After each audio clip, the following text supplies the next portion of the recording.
I know who you are, but could you say who you are? Yeah, okay. My name's Sheldon Wilkie, and I think my question refers to the 2008 financial crash.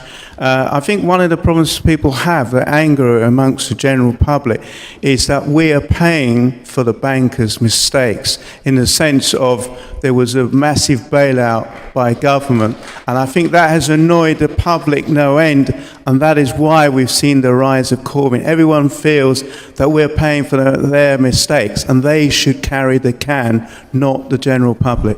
So I certainly agree with that. The bailouts are wrong, they're immoral, they're taking money from some to the others.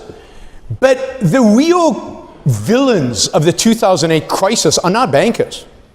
The cause that made the 2008 happen have nothing to do with bankers. Bankers were just doing what they were incentivized to do by politicians. If you look at the core reasons for the financial crisis, and I've given a 6-hour course on this, so I'm not going to repeat it, but it's mistakes by the Federal Reserve and the English Central Bank and the European Central Bank. They kept interest rates below the rate of inflation for 2.5 years, thus creating an environment in which everybody wanted to borrow money.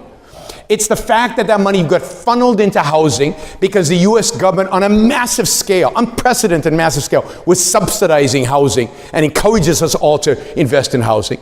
It was Freddie and Fannie, criminal organizations that were fraudulent, and yet have been nobody's been prosecuted there. Nobody has any problem with their bailout, and the fact that the people who ran them into the ground did nothing.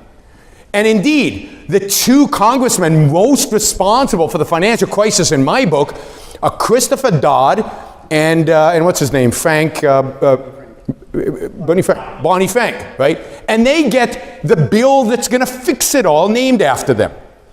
So yes, the public is angry at bankers being bailed out, but what they should really be angry about is that our politicians have screwed up our economy so badly that the financial crisis happened. What they should really be mad about is Bernanke and Alan Greenspan, who mismanaged the central bank during that period, at least in the United States. That's what they should really be mad. And then, of course, they should really be mad at too big to fail. It's not that bankers went groveling before the Fed for too big to fail.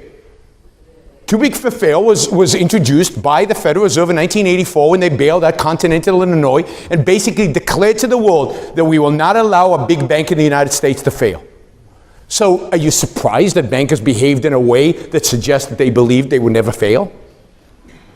But instead of going to the root cause, we go to the superficial cause, which is bank bailouts. Yeah, we're all against bank bailouts, but that's not what's really going on. What's really going on is the regulatory environment, the Federal Reserve environment, and the politicians muddling in stuff they shouldn't be muddling in.